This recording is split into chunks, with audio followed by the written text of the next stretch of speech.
Hey guys, tonight we're stepping back in time, way back, to a medieval world where flickering candlelight casts long shadows across stone walls, and the quiet hum of prayers blends with the rhythmic clinking of brewing vats. You're not just an observer tonight. You're walking through the drafty corridors of ancient abbeys, feeling the chill of the unheated scriptorium, and smelling the earthy, yeasty aroma wafting from the monastic brewhouse. Picture yourself there, perhaps a novice, or maybe a weary traveler seeking refuge, and you'll start to understand just how fundamental something as simple as a good drink was to daily life. You might think you know medieval history, but trust me, you probably won't survive this journey with your modern preconceptions intact. Tonight, we're uncovering a fascinating, often overlooked truth. Medieval nuns were the undisputed queens of brewing. They didn't just dabble. They ran some of the most sophisticated, high-volume breweries in Europe. So, before you get comfortable, take a moment to like the video and subscribe, but only if you genuinely enjoy what I do here. And if you're feeling chatty, drop a comment below with where you're tuning in from and what time it is for you. Now, dim the lights. Maybe turn on a fan for that soft background hum. And let's ease into tonight's journey together.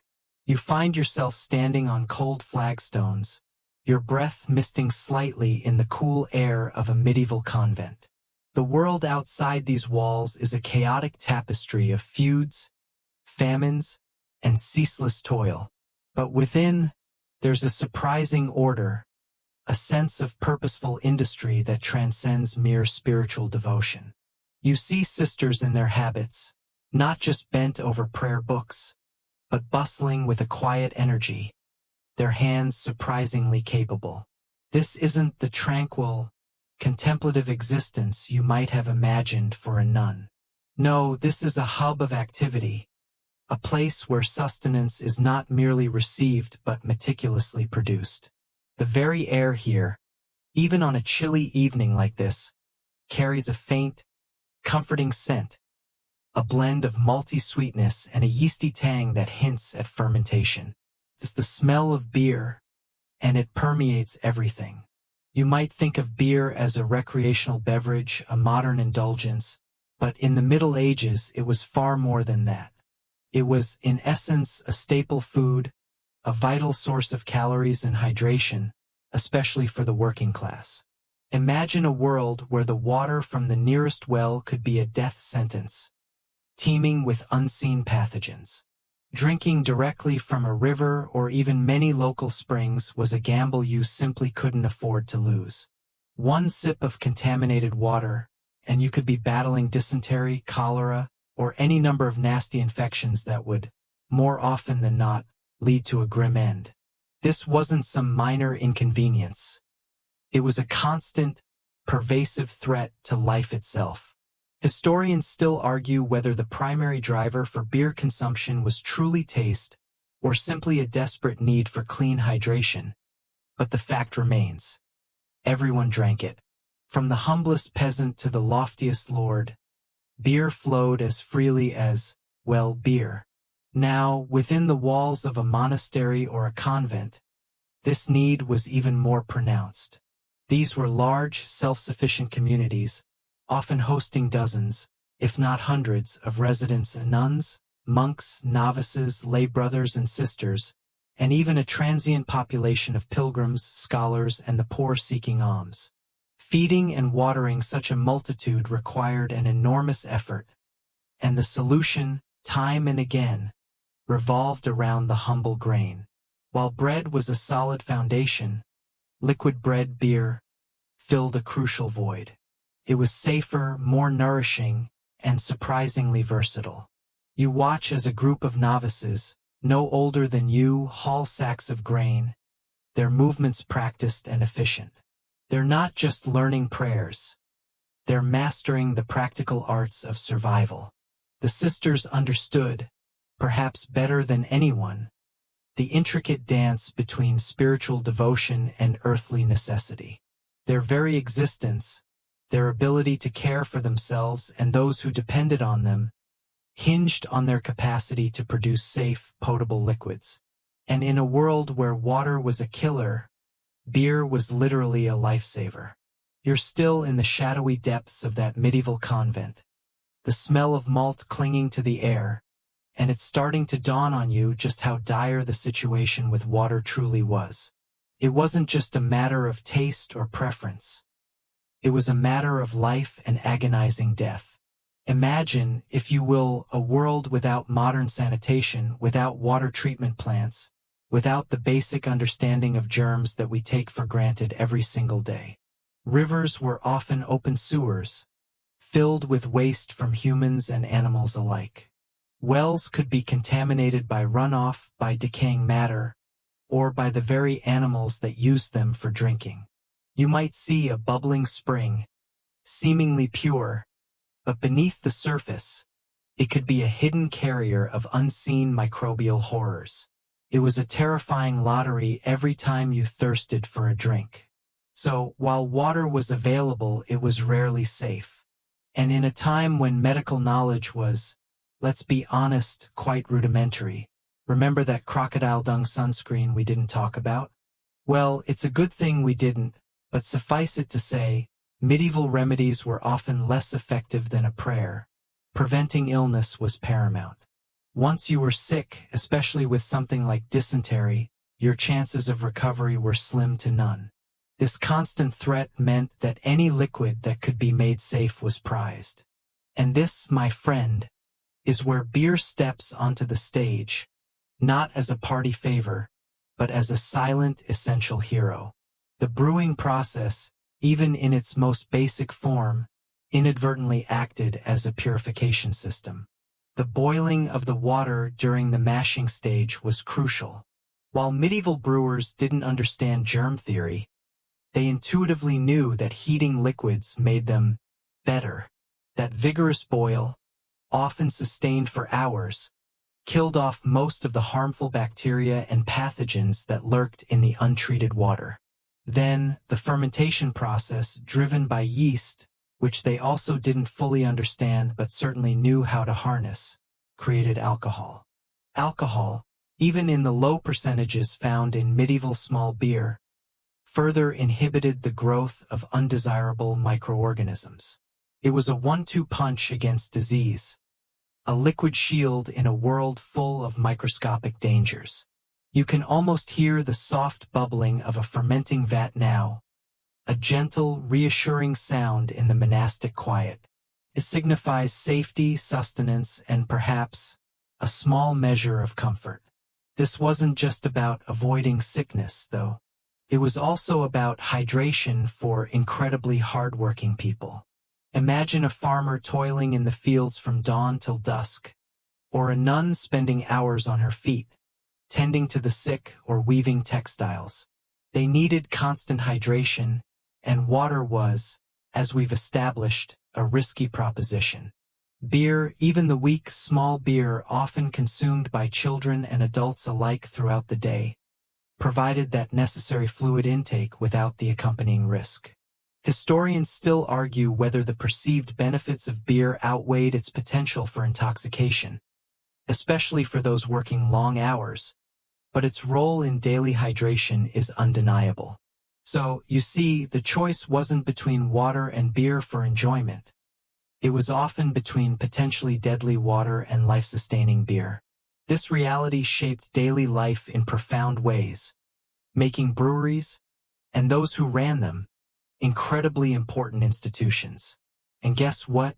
The women of the convents were uniquely positioned to master this life-saving art.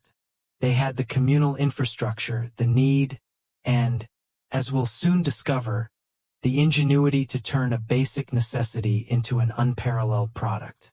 The meticulous nature required for brewing also aligned perfectly with the disciplined life of a nun. Every step, from malting the grain to pitching the yeast, required precision and attention to detail. This wasn't just a chore. It was a craft, a responsibility, and, in a very real sense, a sacred duty to provide for their community. The faint, yeasty aroma in the convent air has perhaps settled into something comforting now, a reminder that you're in a place where survival was intricately linked to the very substance being brewed. Beyond simply being a safer alternative to questionable water, beer in the Middle Ages was an absolutely crucial source of nutrition and sustenance. Forget your modern notions of beer as empty calories or a diet destroyer. Back then, it was quite literally liquid bread. Imagine trying to maintain your energy for hours of strenuous physical labor. Whether you were a farmer tilling fields, a craftsman hammering metal, or a nun performing endless chores, all on a diet that was often sparse and monotonous. Fresh meat was a luxury, especially for the common folk. Vegetables were seasonal and fruits even more so. Grains, primarily barley and oats, formed the backbone of the medieval diet, mostly consumed as bread or porridge. But beer, especially the stronger, darker brews, packed a significant caloric punch. It was rich in carbohydrates, derived directly from the malted grains, providing a steady release of energy that could power you through a long day. You might even feel a subtle warmth spreading through you now, imagining the internal comfort a mug of thick, nutritious ale would provide on a cold medieval morning.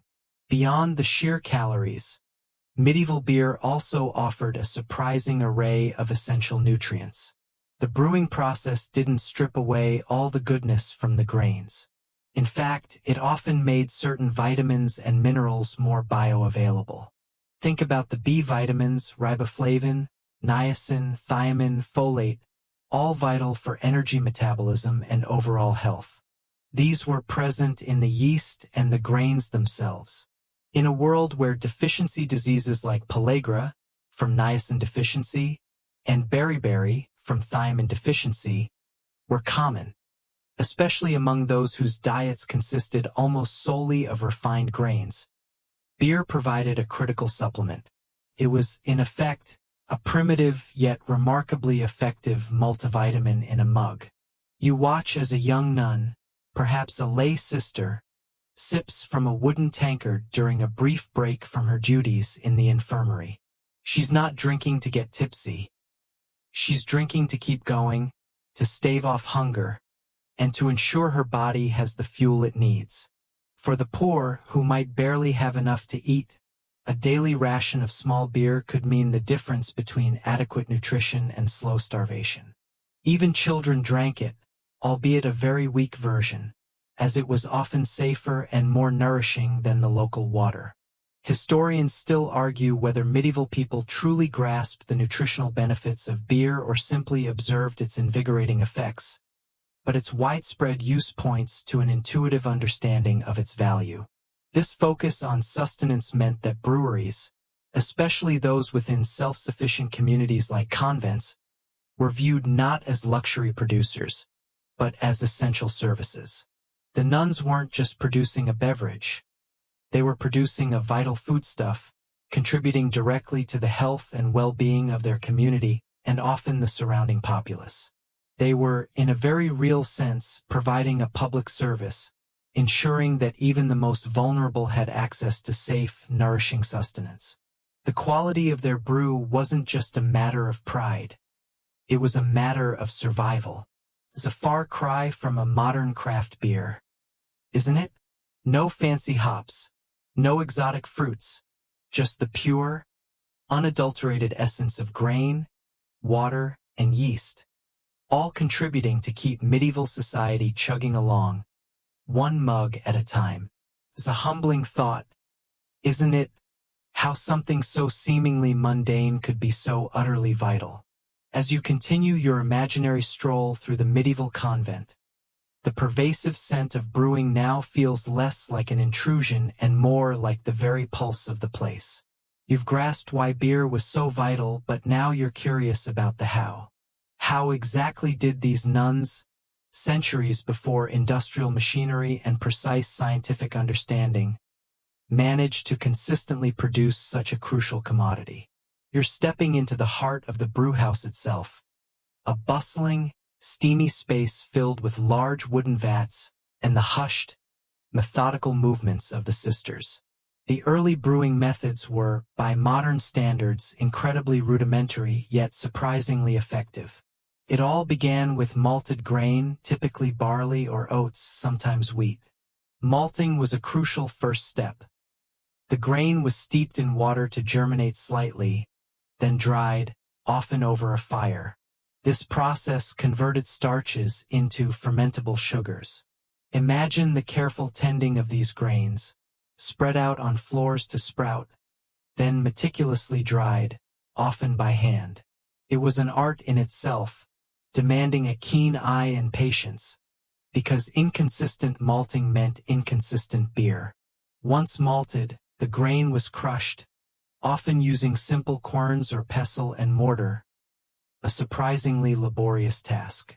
Then came the mashing. The crushed malt, now called grist, was mixed with hot water in large wooden or sometimes copper vessels. This hot water, probably heated over an open flame in a large cauldron, unlocked those precious sugars. The mash would sit for a period, allowing the enzymes to do their work, transforming the starchy grist into a sweet liquid known as wort. You can almost hear the rhythmic sloshing as the sisters stir the mash with long wooden paddles, their movements precise and practiced, knowing that too much heat, or too little, could ruin the entire batch. After mashing, the wort was separated from the spent grains, a process called lautering. This might involve straining through a bed of straw or twigs at the bottom of the mash tun, or simply ladling the liquid out carefully. The spent grains weren't wasted, mind you. They were often fed to livestock, becoming part of the convent's self-sustaining ecosystem. It's a testament to their resourcefulness. Not an ounce of potential value was left unexploited. Next came the boiling of the wort. This was critical for several reasons. It sterilized the liquid, evaporating off unwanted compounds, and concentrated the sugars. Crucially, it was also the point where flavorings were added. In these very early days, before the widespread use of hops, brewers would use a blend of herbs, spices, and sometimes even fruit, known as grut. This grut could contain anything from bog myrtle and yarrow to rosemary and juniper berries. Each convent might have its own unique blend, a closely guarded secret passed down through generations of brewing nuns.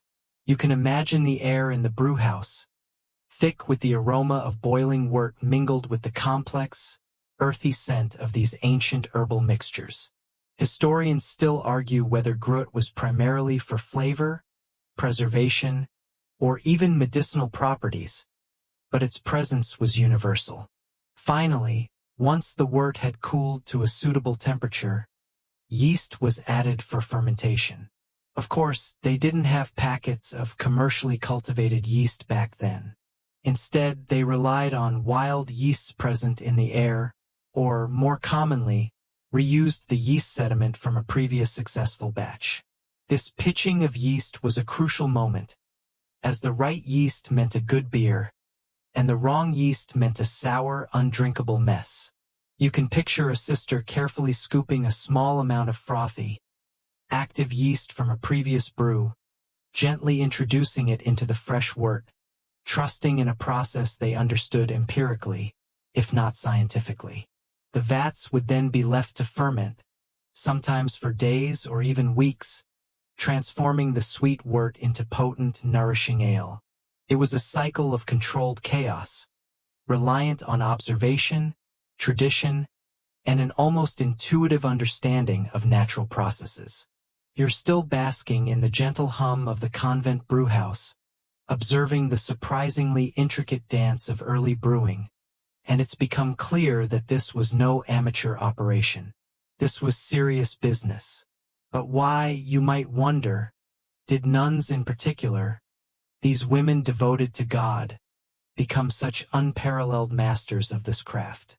Their unique position within medieval society afforded them advantages that few others possessed, turning their convents into veritable powerhouses of production and innovation.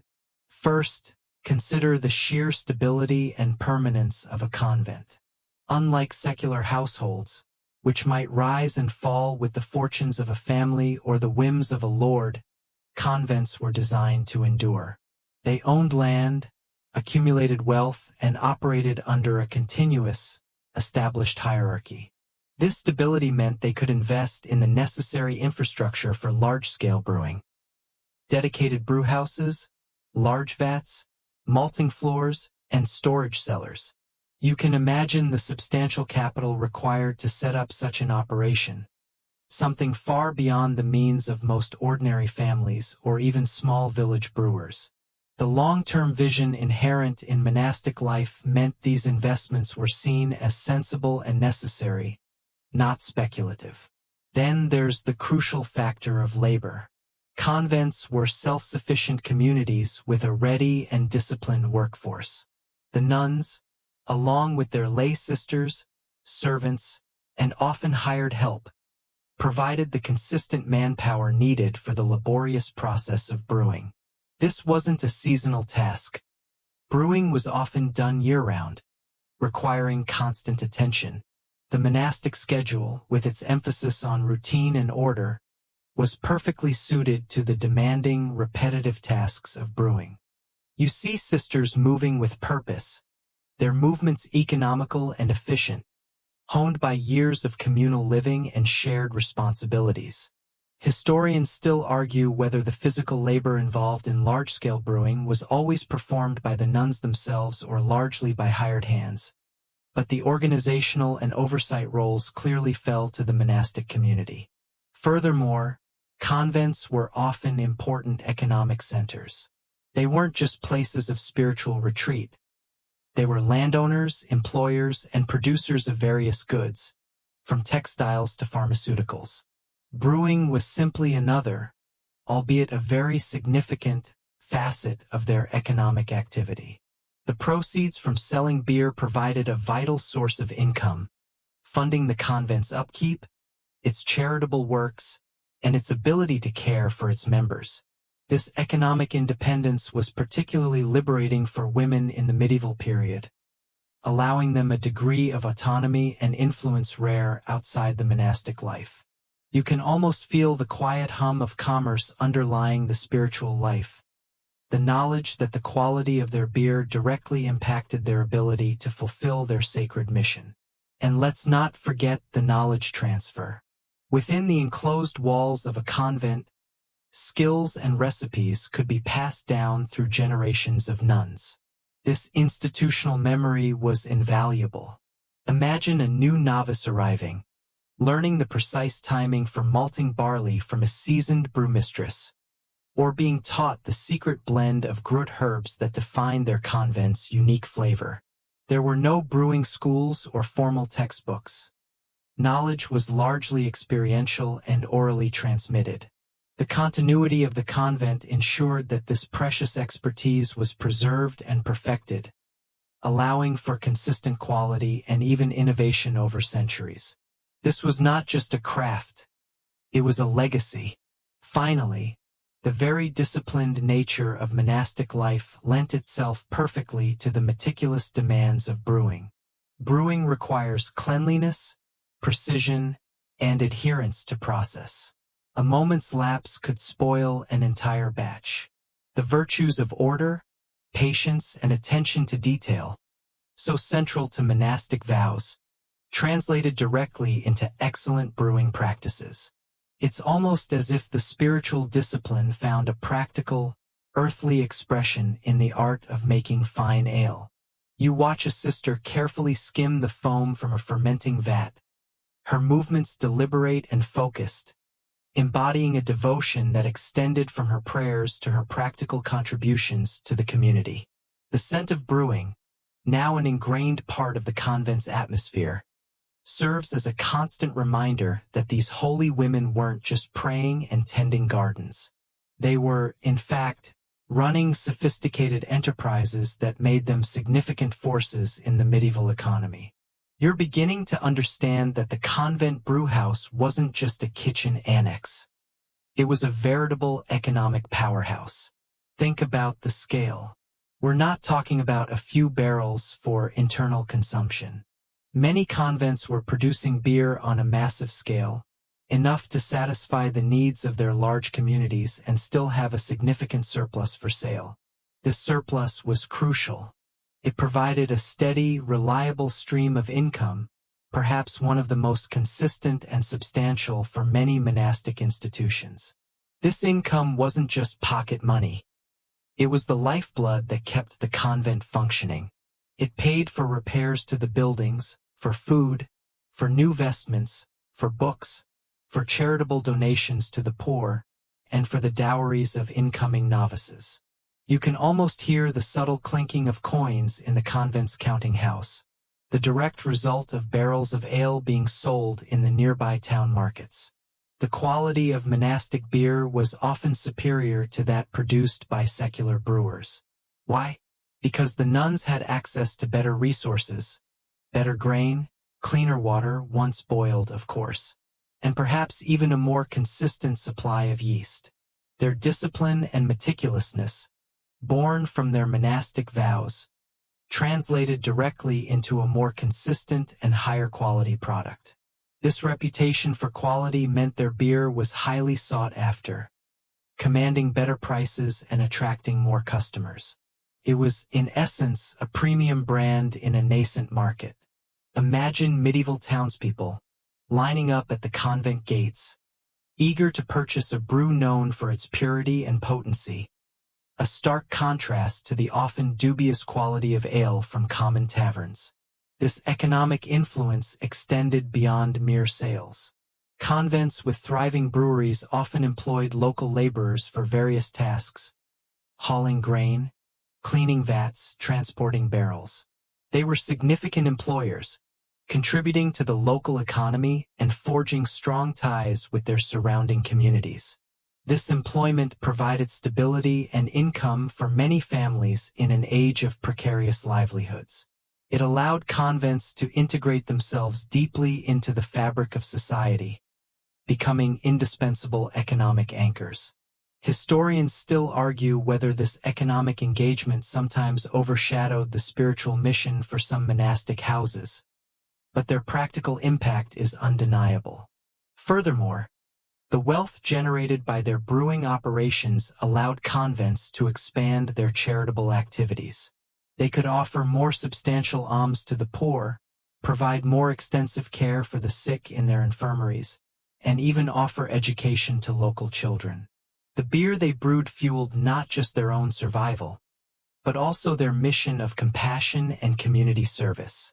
You might observe a group of impoverished villagers at the convent gate, receiving not just bread, but also a small measure of the nourishing ale, a direct benefit of the convent's successful enterprise. This isn't just about brewing. It's about the remarkable economic agency of women in an era when their opportunities were severely limited.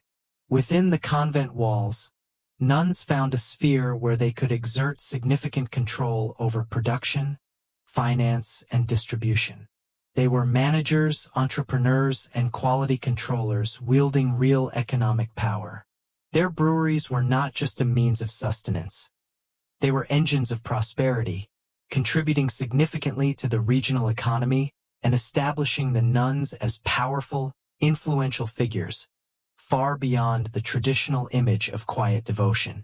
Truly was an impressive feat of medieval female enterprise.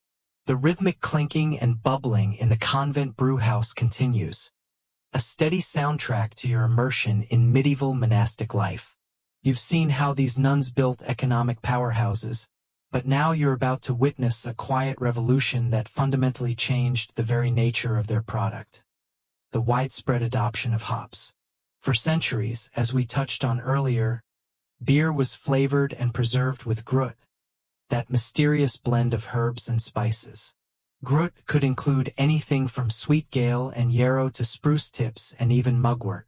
Each grut blend gave beer its distinct local character, often a bit more earthy and less bitter than what we'd recognize as beer today. You can imagine the varied aromas of these grut beers, some perhaps tasting of forgotten forests, others with a subtly medicinal tang. It was an ancient tradition, deeply rooted in local botanical knowledge. Then came the hops. These humble flowering cones of the Humulus lupulus plant were a game-changer. Hops brought several key advantages to brewing. Firstly, they contributed a delightful bitterness that balanced the malt's sweetness, creating a more refreshing and palatable drink. This flavor profile was quite distinct from the Grut Alesh and, for many, a welcome change. You might imagine a nun, perhaps initially skeptical, taking a cautious sip of a new, hop-infused brew, her eyes widening slightly as the refreshing bitterness hits her palate. But flavor was only part of the story. Crucially, hops possess powerful preservative qualities. They contain acids that inhibit the growth of spoilage bacteria, meaning hopped beer could be stored for longer periods without turning sour or rancid. This was an enormous advantage in a world without refrigeration. Suddenly, beer could be transported further, stockpiled for leaner times, and brewed in larger batches without fear of rapid spoilage. This made distribution far more efficient and expanded the potential market for brewers. Historians still argue whether the preservative qualities or the distinct flavor was the primary driver for hops adoption, but both were undeniably transformative. The adoption of hops spread from continental Europe, particularly from what is now Germany and the Low Countries, slowly making its way across the continent. And who were among the earliest and most enthusiastic adopters? You guessed it, the medieval nuns. Their advanced brewing operations, their constant quest for quality, and their need for a product that could be reliably stored and distributed, made them ideal candidates to embrace this innovation. They had the resources, the discipline, and the open-mindedness within their structured environment to experiment with new ingredients. You can envision the scene. A dedicated sister, perhaps the head brewmistress, poring over a newly arrived sack of dried hop cones, studying their texture, their aroma, contemplating how they might enhance their already renowned brew. The transition wasn't instantaneous. Grut-based beers coexisted with hopped beers for a time, and different regions adopted hops at different paces. But the nuns, with their reputation for excellence and their extensive distribution networks, helped to popularize the hopped beer style, effectively setting new standards for quality and longevity in the market. They were at the forefront of brewing technology, embracing a scientific, if empirical, approach long before the term science was widely understood in its modern sense. This wasn't just a new ingredient. It was a revolution that the nuns helped to lead, forever changing the taste and shelf life of one of Europe's most vital beverages. The air in the convent brewhouse, now tinged with the familiar, pleasant bitterness of hops, carries with it a subtle tension. You've witnessed the methodical processes, the innovative spirit, and the sheer scale of the nuns' brewing operations. But imagine, for a moment, the immense value placed upon the very knowledge that allowed them to produce such a superior product. This brings us to a fascinating aspect of medieval monastic brewing: the fierce recipe secrecy. In an era without patents, trademarks, or sophisticated intellectual property laws, a successful recipe was a treasure beyond measure. It was the heart of a brewer's competitive edge. For the nuns, their unique brewing methods and, particularly, their precise Grut blends and later hop additions were akin to family jewels. These weren't just lists of ingredients. They were detailed instructions on malting times, mash temperatures, boiling durations, and the exact moment to pitch the yeast. Every subtle variation could mean the difference between a renowned ale and a batch destined for the pigs.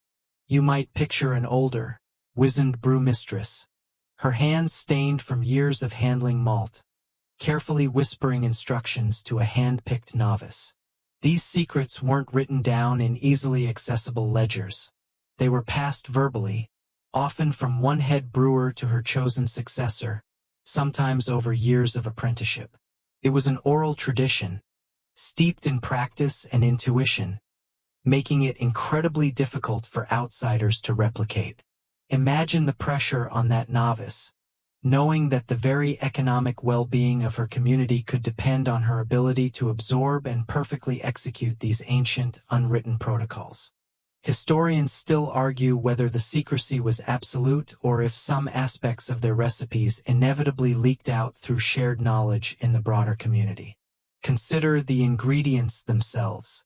While grain and water were generally accessible, the specific herbs for gruit might have been cultivated within the convent's own physic gardens, or sourced from trusted suppliers with whom they had long-standing relationships. The precise strains of yeast, nurtured and reused from batch to batch, were also unique to each brewery, a living, breathing secret that dictated the final character of the beer. This proprietary knowledge, combined with the nuns' consistent dedication to quality control, meant their brews were often unmatched. This secrecy wasn't born of malice, but of necessity. In a competitive market, where secular brewers and other monastic houses vied for customers, a distinct and reliable product was paramount. A good reputation meant steady income, which in turn meant the convent could continue its vital work. If a rival brewer could easily replicate their recipe, the nuns would lose their advantage, jeopardizing their financial stability.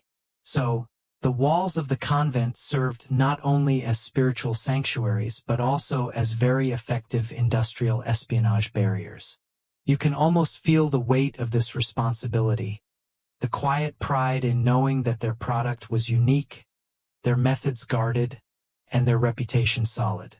This wasn't about hoarding knowledge for its own sake. It was about protecting a legacy, ensuring the longevity of their community, and maintaining the quality that their customers had come to expect. It shows a shrewd business acumen beneath the habit, a recognition that intellectual property, even in its most nascent form, was a powerful asset. The nuns were not just pious. They were shrewd, protective businesswomen, ensuring their brewing prowess remained theirs and theirs alone. The lingering scent of carefully guarded recipes now hangs in the air, reminding you that the nuns' brewing prowess was not merely for internal consumption. Far from it. You're about to see how these cloistered women, confined by their vows, managed to build surprisingly sophisticated distribution networks that brought their famed brews to markets far and wide. Imagine a medieval world where roads were often little more than muddy tracks. Rivers were the primary highways, and communication was slow and unreliable. Yet, despite these formidable challenges, the convents managed to get their barrels of beer to eager customers. This wasn't a casual affair. It required careful planning, logistical expertise, and a network of trusted individuals. Firstly, many convents were strategically located near towns, navigable rivers, or established trade routes. This wasn't by accident. When monastic houses were founded, their economic viability was often a key consideration.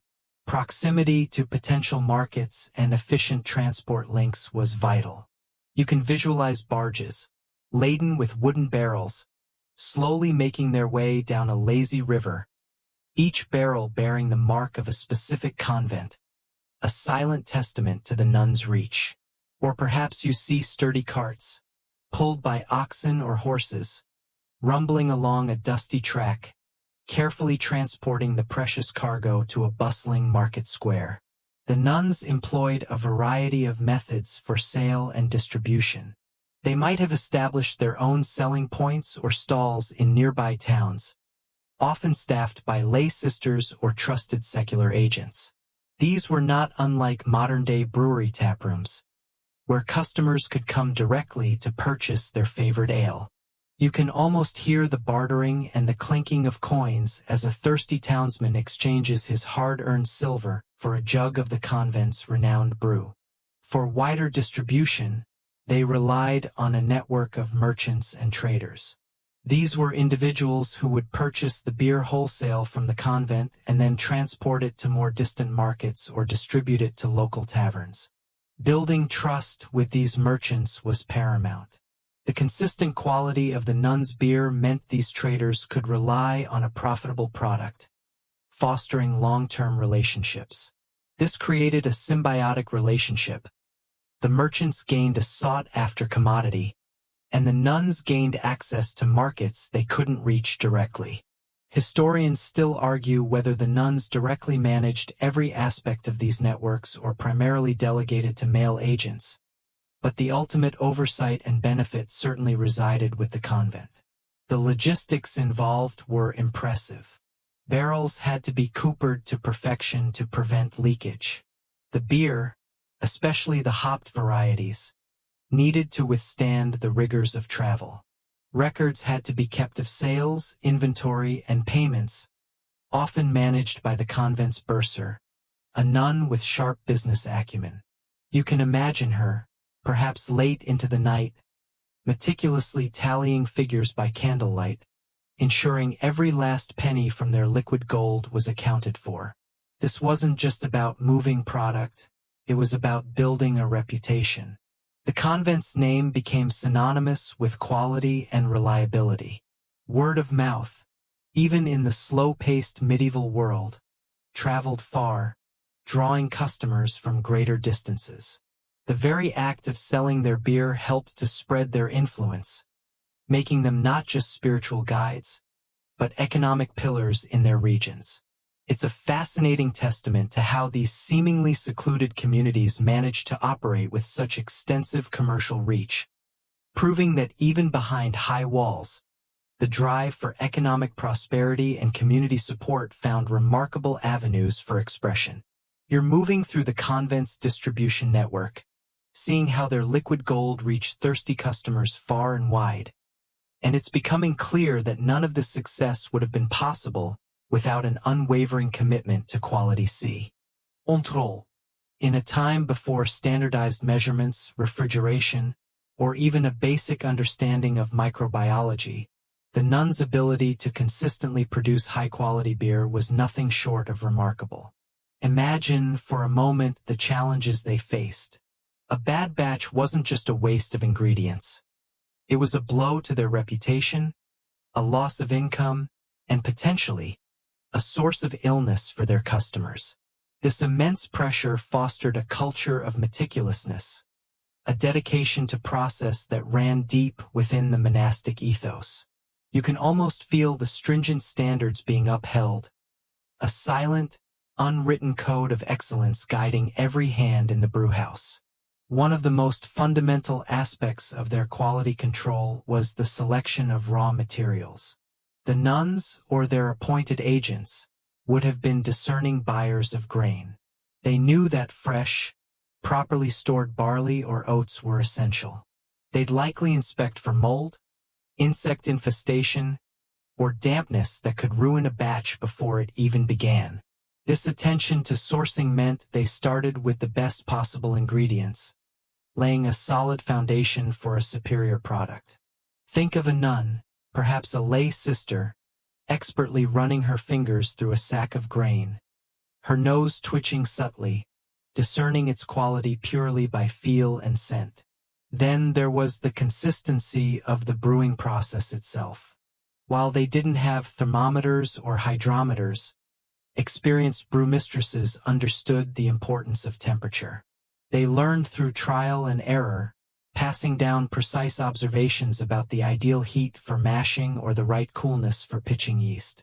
This empirical knowledge, honed over generations, allowed them to repeat successful methods with surprising accuracy. You might observe a sister dipping her hand into the cooling wort, not just feeling for warmth, but for a very specific, learned sensation that indicated it was ready for the next stage. Historians still argue about the exact methods used to gauge temperature and sugar content, but their practical effectiveness is undeniable. Cleanliness was also paramount. Even without understanding bacteria, medieval brewers knew that dirty equipment led to sour or spoiled beer. Monastic life, with its emphasis on order and hygiene, was inherently suited to maintaining a pristine brewing environment. Vats, paddles, and storage barrels would be rigorously cleaned after each use, likely scrubbed with hot water and brushes, and perhaps even treated with smoke or herbal rinses to inhibit spoilage. You can imagine the daily ritual of scrubbing, the constant vigilance against any hint of impurity. Finally, there was the crucial step of tasting and assessment. Before any beer left the convent, it would undoubtedly have been tasted by the head brewmistress, and perhaps other senior sisters. They had highly developed palates, capable of discerning subtle flaws or off-flavors that indicated a problem. This final sensory check was the ultimate quality gate, ensuring that only beer meeting their exacting standards made it to market. A bad batch simply wouldn't do.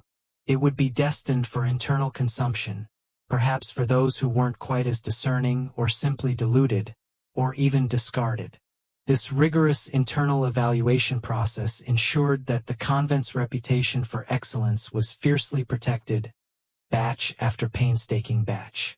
Their commitment to quality wasn't just good business.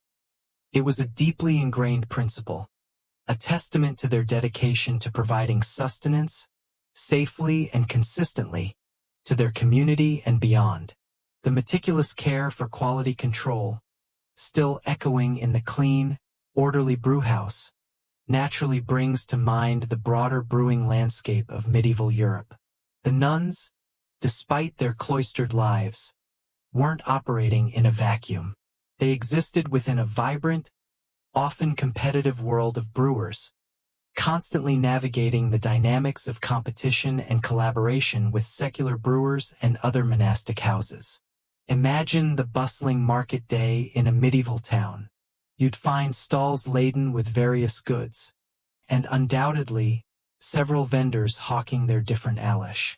There would be the local tavern owner, brewing perhaps a middling quality beer for his patrons, the independent village brewer producing small batches for his neighbors, and then, often standing out from the crowd, the representative from the nearby convent, selling their renowned, consistently high-quality brew. The market was undeniably competitive.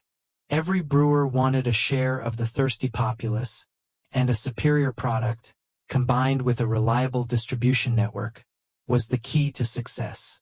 The nuns' competitive edge, as we've explored, lay in their stability, resources, knowledge transfer, and unwavering commitment to quality. Their beer often commanded a premium price because customers knew they were getting a safe, nourishing, and palatable product. This superior quality meant they could often outcompete smaller, less organized secular brewers, many of whom might have struggled with consistency or suffered from spoiled batches. You can almost hear the hawkers' cries, each trying to draw attention to their particular ale. But perhaps the one from the convent stall needed to shout a little less, their reputation speaking for itself. However, it wasn't all fierce competition. There was also an element of collaboration and shared knowledge, particularly among monastic orders. While recipes might have been closely guarded within individual convents, there was undoubtedly an exchange of ideas and best practices across the broader monastic network. Nuns from one abbey might learn new techniques from visitors or from accounts of brewing practices in other houses. Perhaps even specific strains of hardy yeast were occasionally shared, or insights into dealing with particular brewing challenges. This informal, yet effective, diffusion of knowledge helped to elevate brewing standards across the board, demonstrating a collective pursuit of excellence. Historians still argue whether formalized systems for knowledge exchange existed between monastic breweries, or if it was primarily incidental, but the evidence points to a general rise in brewing sophistication.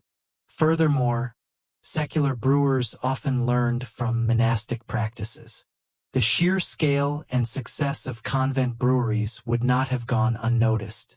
Over time, techniques refined within monastic walls, like the precise use of hops or methods for better storage, would gradually permeate into the broader brewing community. The nuns, without perhaps intending to, served as unacknowledged educators, setting benchmarks for quality and efficiency that others would strive to emulate. You can imagine a secular brewer, perhaps subtly observing the methods at the convent's market stall, trying to glean secrets for his own operation. The relationship could even be one of dependence. Sometimes, a smaller secular brewer might source malt from a well-equipped convent with its own malting facilities, or purchase specialized equipment they couldn't afford themselves. The economic clout of the convents meant they were not just competitors, but often suppliers and even mentors, shaping the entire brewing ecosystem of their region. So, while the marketplace was a vibrant arena of rivals, there was also a complex web of influence, learning, and even shared resources that bound all brewers together, with the nuns often at the very apex of this intricate web. You're beginning to grasp the complex tapestry of medieval brewing, where competition and collaboration formed a subtle dance. Now, as you consider the economic power and widespread influence of these convent breweries, another vital element comes into focus: the critical role of patronage and protection. The nuns didn't operate in a vacuum of pious isolation. They were deeply embedded in the feudal power structures of their time, and powerful figures often played a crucial role in their brewing success. Imagine a powerful lord or a wealthy noble family in the region. Their relationship with a nearby convent was often multifaceted. On one hand, they might be deeply pious, genuinely seeking spiritual benefits by patronizing a religious house. This could involve donating land, providing financial endowments, or offering military protection. These acts of devotion were not just about piety. They were also about prestige and ensuring prayers were offered for their souls and those of their ancestors. But let's be honest, there was a pragmatic side to this patronage, especially when it came to a thriving business like a brewery. Lords and nobles understood the economic value of a successful convent. A brewery that produced high-quality, reliable beer was a valuable asset to the local economy. It provided employment, generated trade, and ensured a steady supply of a crucial staple. You can almost picture a local lord, enjoying a pint of the convent's fine ale, keenly aware of the taxes or feudal dues that might be levied on its production, or simply appreciating the stability and prosperity it brought to his lands. In exchange for their patronage, these powerful figures often granted privileges and protections to the convents. These could include exemptions from certain taxes or tolls, grants of specific brewing rights, like the exclusive right to brew within a certain area, or a monopoly on supplying a town, or even legal protection in disputes over land or resources. Such privileges were invaluable, allowing the nuns to operate their businesses with greater security and less interference. Without this protection, their valuable assets, their brewhouses, their land, their trade routes, would be vulnerable to the avarice of less scrupulous neighbors or rivals. Historians still argue about the precise balance between genuine religious devotion and pragmatic economic self-interest in these patron-client relationships. Think of it as a symbiotic relationship. The nobles gained spiritual merit, perhaps a source of high-quality beer for their own tables, and economic stability in their domain. The nuns, in turn, gained the security and legal backing necessary to flourish.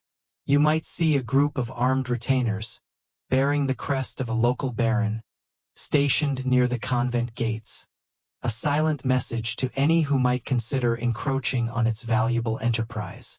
This wasn't just about charity. It was a strategic alliance, built on mutual benefit.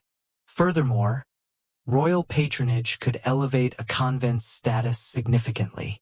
Being recognized and protected by the king or queen often granted even broader legal and economic advantages, further cementing their position as major players in the brewing industry. The reputation of a convent that supplied the royal court, for example, would skyrocket, attracting even more customers and solidifying its brand.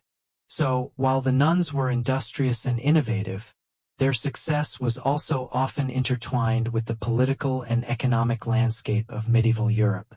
They understood the importance of cultivating relationships with the powerful, ensuring their invaluable breweries were not just productive, but also protected. It's a reminder that even within the walls of prayer, the secular realities of power and influence played a significant role in the daily lives and fortunes of these remarkable brewing women. The tapestry of influence woven by powerful patrons now extends outwards from the convent walls, revealing the secure, flourishing world of monastic brewing. Yet, as with all golden ages, this era of unprecedented success for brewing nuns eventually faced significant challenges and decline. The quiet hum of the brewhouse, once a symbol of endless prosperity, began to hint at future silence. One of the earliest and most persistent challenges was simply the changing economic landscape. As towns grew and trade expanded, secular commercial breweries began to emerge. These entrepreneurial ventures, unburdened by monastic rules or extensive charitable obligations, could often operate with different cost structures and greater flexibility. They could respond more quickly to market demands, adopt new technologies, sometimes even those pioneered by the monasteries, and often focused solely on profit. You can imagine a new, brash secular brewer setting up shop in a town, perhaps offering a slightly cheaper, if less consistent, ale, slowly chipping away at the convent's market share. Then there were the internal pressures within the monastic orders themselves. As time wore on, some monastic houses, both male and female, experienced periods of lax discipline or a decrease in vocations. Fewer nuns meant less internal labor for the brewery, and perhaps less rigorous adherence to the quality standards that had made their beer so famous. Maintaining a large, complex brewing operation required significant dedication, and if that dedication wavered, so too would the quality and output. You might picture a once bustling brewhouse now quieter, fewer hands stirring the mash, a sense of weary resignation replacing the earlier industriousness. Natural disasters and geopolitical shifts also played their part. Famines could decimate grain harvests, making raw materials expensive and scarce. Wars, feuds, and political instability could disrupt trade routes, making it difficult to transport beer to markets or obtain essential supplies. A convent might find its lands ravaged, its resources plundered, and its carefully built distribution network shattered by external conflict. These were threats that even the most powerful patrons couldn't always mitigate. Furthermore, the rise of new consumption patterns and preferences slowly began to shift the demand for traditional monastic brews. As sanitation improved in some areas, albeit slowly, and other beverages like wine or cider became more widely available or fashionable, beer's status as the ubiquitous, essential drink began to subtly change. While it remained popular, its singular importance as the safe liquid diminished slightly in certain regions. Historians still debate the precise tipping point when these myriad factors began to definitively push monastic breweries into decline, but the shift was gradual and undeniable. Finally, though we'll delve deeper into this later, the broader religious and political upheavals of the Reformation would deliver the most significant blow. But even before that seismic shift, the medieval brewing nuns faced an evolving world that steadily eroded their once dominant position. Their decline wasn't a sudden collapse but a slow, gradual fading, a testament to the persistent pressures of an ever-changing economy and society. The once bustling brewhouse now carried a faint echo of its former glory, a quiet whisper of the challenges to come. The whispers of decline in the convent brewhouse grow louder now, foreshadowing a shift more profound and devastating than any economic pressure or subtle change in taste. You're standing on the precipice of one of history's greatest religious upheavals, the Reformation.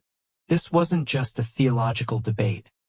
It was a socio-political earthquake that would irrevocably alter the landscape for monasteries and convents, and by extension, their thriving brewing operations. Imagine the atmosphere in the early 16th century. A simmering discontent with the perceived corruption and wealth of the Catholic Church. When figures like Martin Luther began to challenge papal authority and the very doctrines of Catholicism, it ignited a firestorm across Europe. The ripple effects were immediate and far-reaching, striking at the heart of monastic institutions. For the brewing nuns, the impact was profound. In many Protestant-leaning regions, the very concept of monasticism came under attack. Monasteries and convents were viewed by reformers as symbols of Catholic excess, places where wealth was hoarded rather than used for the common good, and where an unnatural celibate life was promoted over married life. This ideological assault created an environment deeply hostile to the continued existence of these religious houses. You can almost feel the chill of suspicion and condemnation radiating from the new Protestant pulpits, targeting the very institutions that had sustained communities for centuries. Historians still argue about the extent to which the reformers truly understood the economic and social benefits that monasteries provided, or if their zeal for theological purity overshadowed pragmatic considerations. The most direct and devastating consequence was the dissolution of monasteries. In countries that embraced Protestantism, particularly England under Henry VIII, but also in parts of Germany, Scandinavia, and Switzerland, monastic lands and assets were systematically seized by the state. This wasn't a gentle reform. It was a brutal expropriation. Monks and nuns were often forcibly evicted from their homes, their communities dispersed, and their centuries-old institutions dismantled. Think about what this meant for the breweries. These were not simply buildings. They were integrated systems, built on generations of knowledge and sustained by a dedicated workforce. When a convent was dissolved, its brewhouse either lay derelict, was repurposed for secular use, or its equipment was sold off. The meticulous brewing records, the unique yeast cultures, the secret grut blends, all that invaluable intellectual property, was often lost or scattered. The continuous chain of knowledge transfer, which was so vital to their success, was abruptly broken. You can almost hear the lament of the sisters, not just for their spiritual home, but for the loss of their life's work, their means of sustenance, and their contribution to the wider world. Even in regions that remained Catholic, the Reformation had an indirect impact.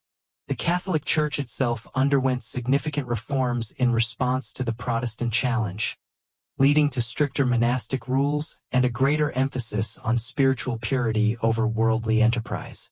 While not dissolved, some convents might have voluntarily, or under pressure, scaled back their commercial activities, including brewing, to avoid the appearance of impropriety or to adhere to renewed ascetic ideals.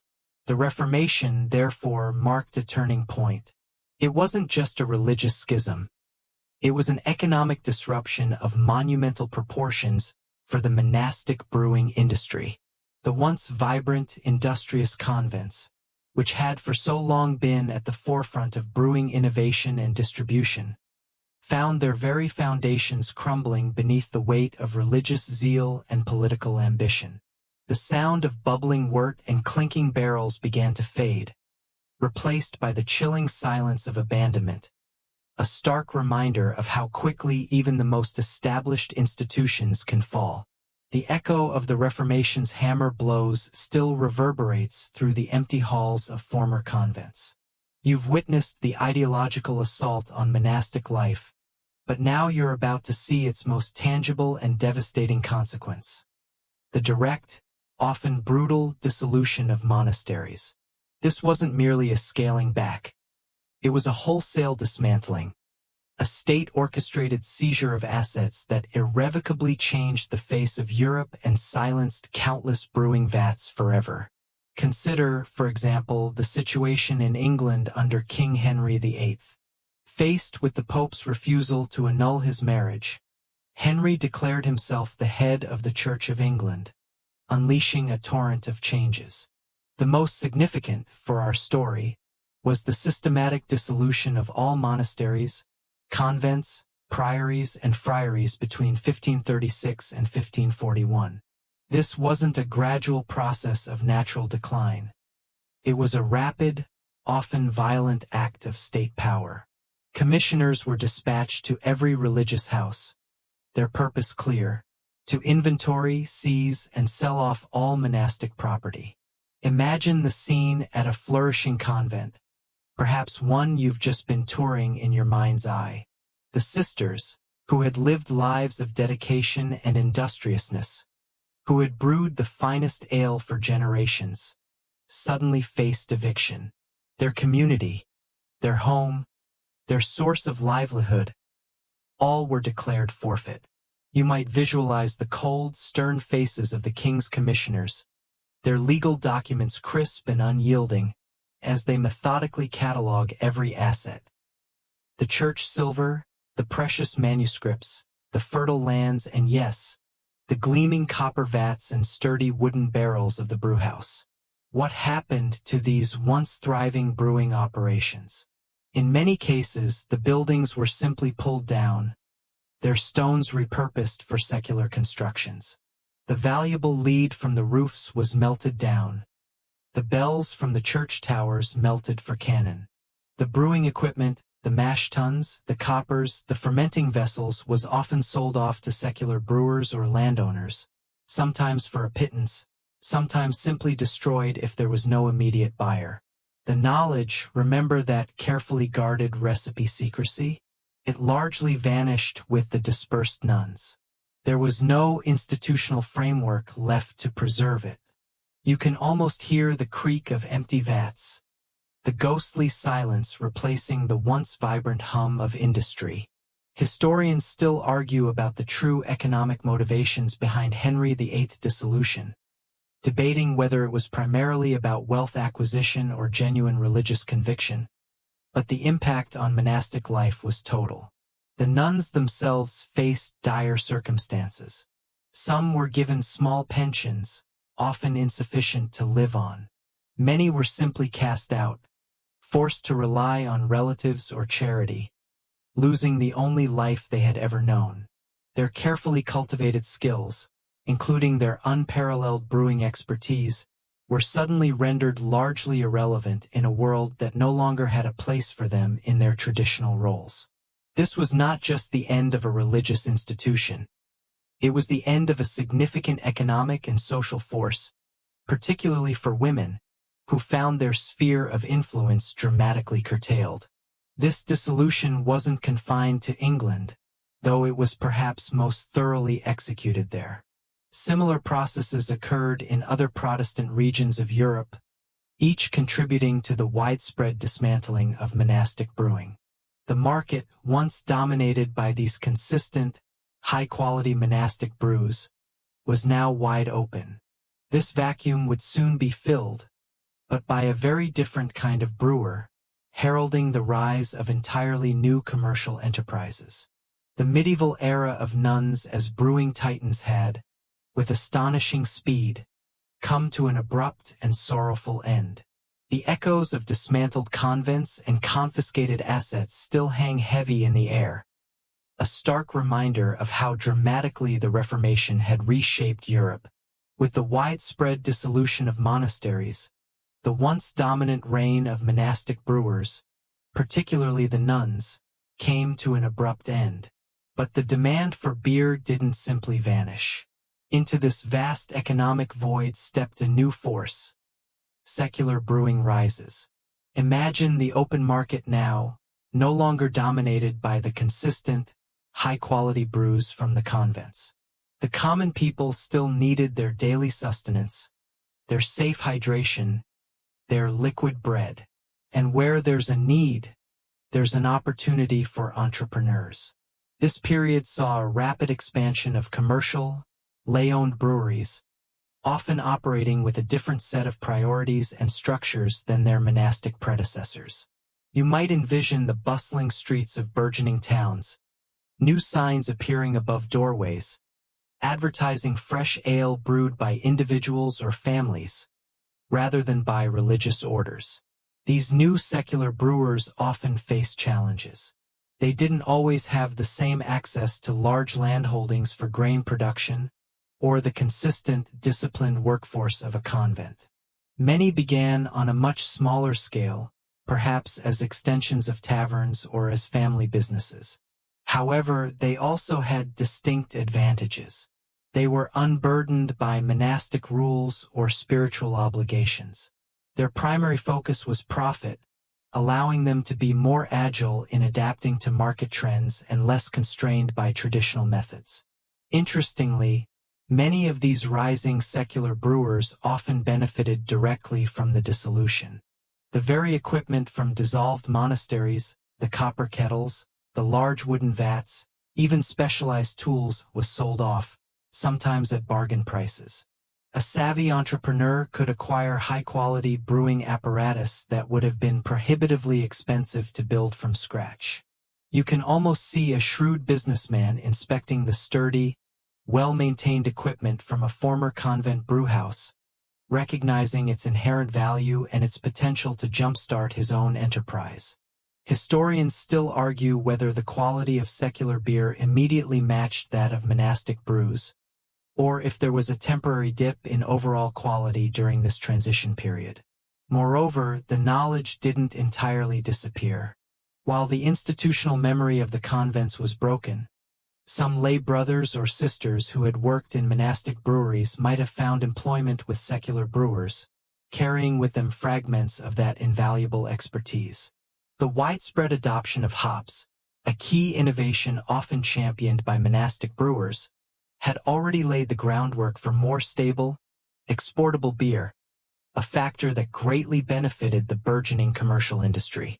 This period saw the gradual professionalization of brewing as a secular trade. Guilds for brewers began to gain more prominence, establishing their own standards and protecting their members' interests. Brewing became increasingly integrated into the commercial economy of towns and cities, rather than being primarily anchored within self-sufficient religious communities.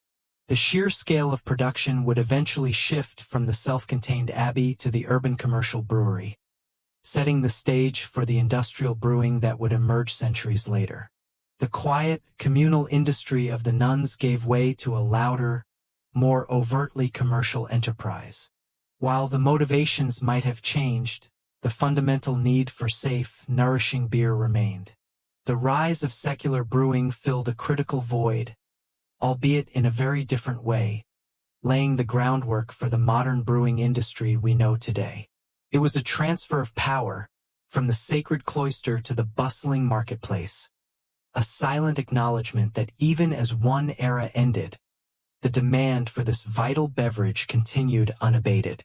The shift from cloister to market, from the monastic brewmistress to the secular brewer, feels almost complete. But as you reflect on this transition, a question lingers, subtle yet persistent. Why has the profound and extensive contribution of medieval nuns to brewing been so largely forgotten legacies? It's a historical oversight that, once noticed, feels glaring, as if a significant chapter was simply ripped from the history books. Think about the narratives we typically encounter regarding brewing history.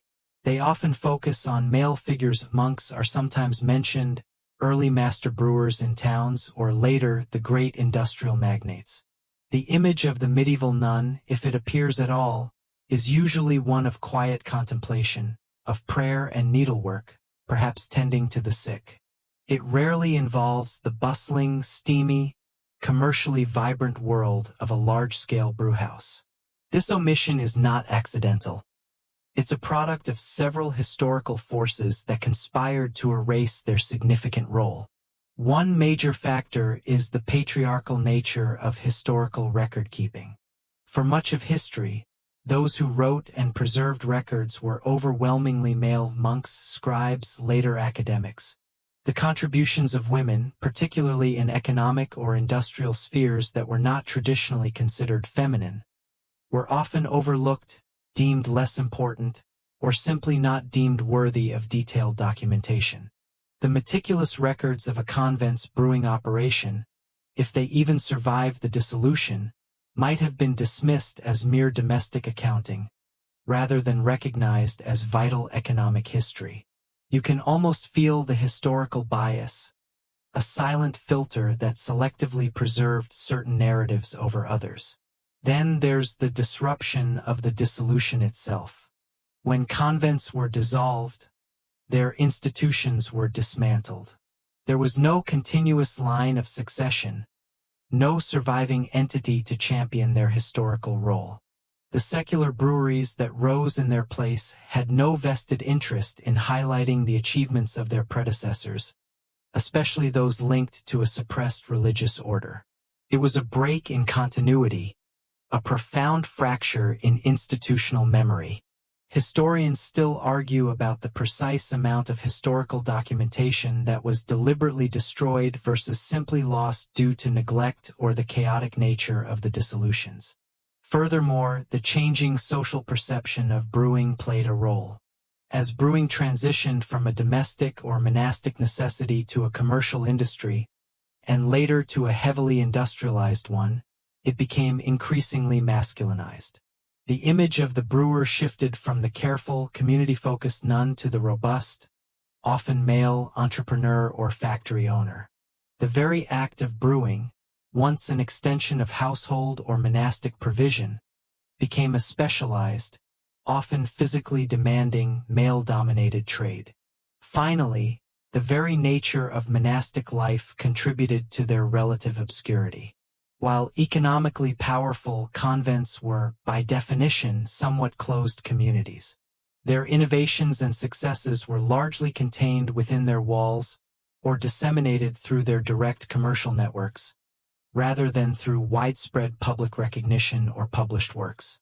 Their impact was profound but often quietly achieved, lacking the fanfare that might have preserved their legacy in popular memory. So, the next time you hear a history of beer, and it skips over the medieval nuns, you'll know better. You'll understand that beneath the surface of commonly accepted narratives lies a rich, vibrant history of female enterprise and innovation that deserves to be reclaimed. The silence around their contributions isn't empty. It's a space waiting to be filled with the forgotten hum of their brewhouses and the testament to their profound influence. The silence surrounding the nuns' brewing legacy is indeed deafening once you notice it, a stark testament to the selective nature of historical memory.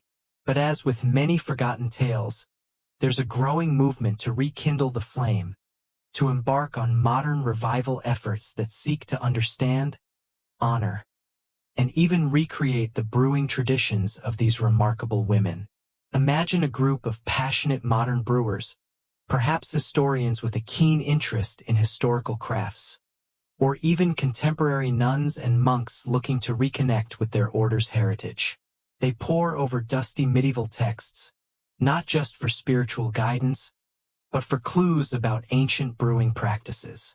They might study surviving monastic account books, looking for references to grain purchases, brewing schedules, or sales figures, trying to piece together the practical realities of a 1,000-year-old industry. This isn't just academic curiosity. It's a hands-on attempt to bridge centuries, to literally taste history. One significant aspect of these revival efforts involves historical recreation brewing. This means attempting to brew beer using methods and ingredients as close as possible to those available in the medieval period. This might involve experimenting with gruit blends, growing historical varieties of barley, or even trying to cultivate wild yeasts similar to those that would have been naturally present in a medieval brewhouse. It's a fascinating, often frustrating, but ultimately rewarding journey of discovery. You can almost smell the experimental batches, some perhaps perfectly capturing an ancient aroma, others a sour testament to how challenging it is to perfectly replicate the past.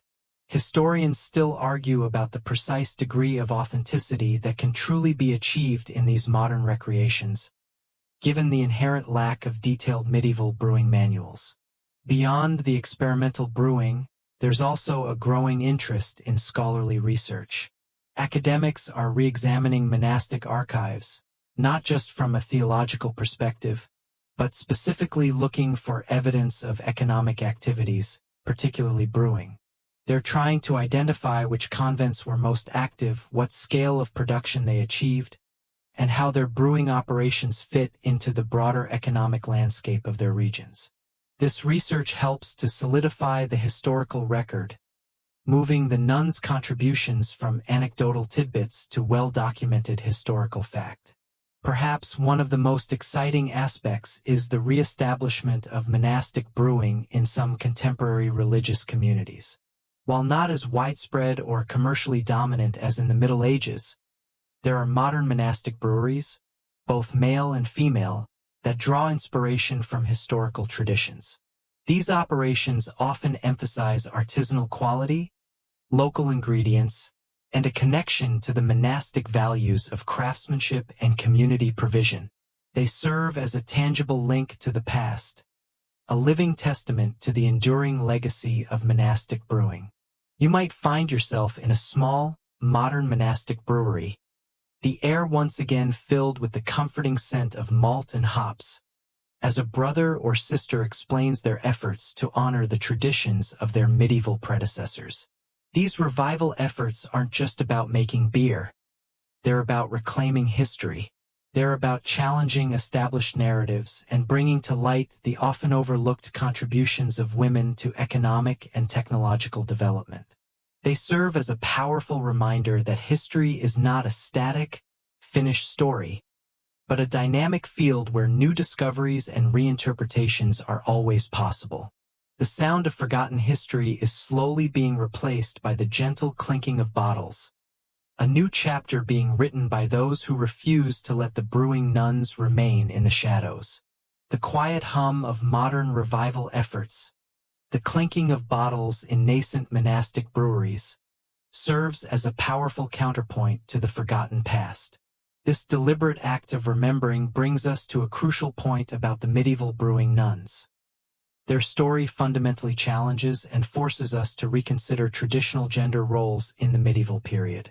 For centuries, the popular image of medieval women, particularly religious women, has been confined to very narrow archetypes. You might envision the noblewoman engaged in courtly love, the peasant woman toiling in the fields or spinning at home, or the pious nun secluded in prayer and quiet contemplation.